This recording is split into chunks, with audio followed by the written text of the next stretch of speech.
මේක දාලා තින්න එක ඒක කෑලි ලොකු. ගන්න බණිට කොහොමද? අර මහත් ඒ කවර ගන්න බෑ හොඳ. ඒකේ පොඩ්ඩක් වගේ නන්න තියෙනවා. සාගු අජිත් නේද? වැඩි මන් දැක්කම ජූන් දෙනා බීම දානවා. ඕවන්නේ ගියේ කොටත් අහුණා බීම තමයි මේ ගිලි කරන්නේ. ඔය තමයි මම බටහිර තියෙන්නේ. බටහිර. ඔයාට මෙවදියේ වැටහිරද? සෙමෙන්නේ. ඕන්න චොක්කි පැකිලා. එහෙම නෙවෙයි. තනරක් දෙකෙන් දාවේ. දැන් අහලා කොම්මේ. කොම්මෙන් දාවේ හන්දාවේ. ඒකෙන් බලන්නේ කියලා. මේ ආය අපිලා වෙන තමයි බලන්නේ. බුදු අම්මේ වැත්තා. බුදු අම්මේ මෙන්න ගොතල් කුටි. බුදු අම්මේ හැල පැටදින හතර විසදලා. හැබැයි ගොතල් ටිකට ආගියටක් නැත. ආගියක් නැත. ඒලා දුවර කරනවා දාන්න ඕනේ තමයි අවුනේ. ඒකාකින් දෙකක් දාන්න ඕන. ඉතින් මම අපේ අත් දෙකක් කියනවා. අත් දෙකක් තුනේ කාටද පාවිච්චි කරන්න පුළුවන්. ඒක වෙන්නේ ලාකටා ලියලා. අපේ මංගල නම් ආවට තිබුණා. ඕන නාවකටාවේ පාර විනාශලා ගිහිල්ලා. අපේ නම් තාත්තේ හන්දේ කඩන්නේ නෙවෙයි කඩන්න ඕන තුන් දෙනාට තුනක් තියෝ. ඒ කඩනවා කොහොමද කියලා දෙන්න. ඒ පාර කඩාගෙන තමයි දාන්නේ. අපි යනවා දෙන්නා අපේ. අම්මේ නා ඥානවන්තකමයි කියලා කියලා වැඩක් නැහැ. ඒකනේ වුණා කායිලා. කොච්චර පෙරුම් පුරලයි කියන්නේ. එහෙම නෙවෙයි දරුවා. එකාති මංගන් දෙකක් දා ගන්න ඕන. හරියට මේක ගත්තා මේ දෙපාරේ. එයාට එපා. මේක ගත්තා එයාට එපා. දැන් මේක ගන්න. එකාට පාවිච්චි කරන්න ඔයාට පුළුවන්. මේක එපා. මේක එපා. දැන් එපා. එපාට එපා. අනිත් එපා. දුටු පාටි එපා. බලාගෙන හවකට ආව හැරි ඕන. බෝරාගේ ගොරවන්නක් කියන්නේ බාරමොන්න මේ කරන් ගත්තවර කවුරුලා කරන් ඉවත් බාරමොන්නා ගෙංගාට ඔක්ක ගන්නවා. හරියට මහනි මං ඊයේ වලට කොත්තු කණේ දිව්වෝ ටික කලබේ කියලා. සෙන්ටර් පාර්ටි කරා.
එක පාන්නමක් උඩ අනිත් පාන්නම කඩේලා තටෙන්න ඕන. ඔය ඉතින් අපි හරක් කරලා මේ මම ඔය කඩිය හරිය දානවා. එක පාන්නමක් උඩට අනිත් පාන්න උඩ දාලා පුච්චෙන්නේ නැහැ. හත් දෙයියේ හවුද පාන්න උඩ දාලා පුච්චෙන්නේ ඉන්නේ.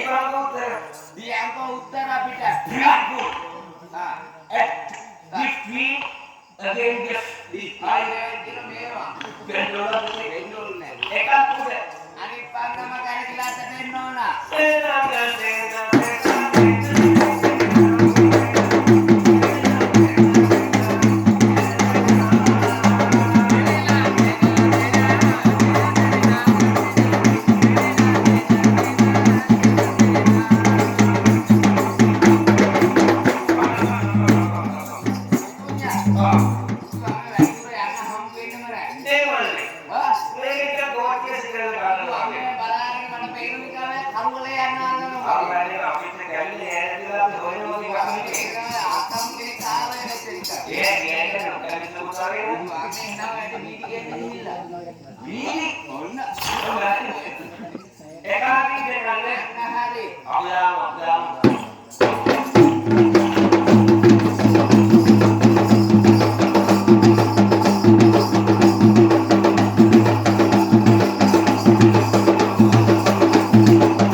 හලෝ දානවා හලෝ. ඔය ඇටි හලෝ. අන්නේ ඔය මේ ඔයගේ වයින් ඉවර නැතේ තාම. දැන් ඉවරයි අපි යන්නේ කියලා. කවුද යන්නේ කිව්වේ? ඉවරයි නේද? මෙන්න ඉදිරියට එනවා ඉදිරියට. ඉදිරියට. ලකුණු පාගේ පෙරට සබලා. දක්ව පාලේ. ඒක අරගෙන දැන් කොහොමද දන්නවද? දැන් පන්නන් දෙකක් දාව හොත්තට හොඳයි කියලා. හොත්තට හොඳයි කියලා දැන් මෑනුමක් හදන්න. හොත්තට හොඳයි දෙහියමුළු ටිකක් දාගත්තා. දැන් කොහොමද දන්නවද? කියනවා. දැන් ඒ පාර කියනවා මන්න තුනක් දාන්නලු. ඔය කියන්නේ නෝනේ අපි දුන්නා. අපි බංගන් වල සම්මාන පහයි නරක නාම 27ක්. හරිදී කොල්ල 3-4 දෙනා කියකින් නරක නාම තමයි. කොහොමද කොහෙන් ගියත් මටම නරක නාම මේ වෙන්න අපිට දැන් පොඩ්ඩක් මේ කාණින් ඉන්නේ ඒවට. ඒව අපි අහුන්නේ. උසුවන්නේ ඒක. මේ බංගන් තුන දානෝ නම් හැබැයි මෙයාගේ නරක නාම ගෑවෙන්න කියන මේ අතේ හෙලොට ඉන්න. ඔව්. ඒ මෙතන මේ කිරණ විහිත් වෙනවා. මන්නත් ඒක අවදානනේ. මම දාන්න. ඒක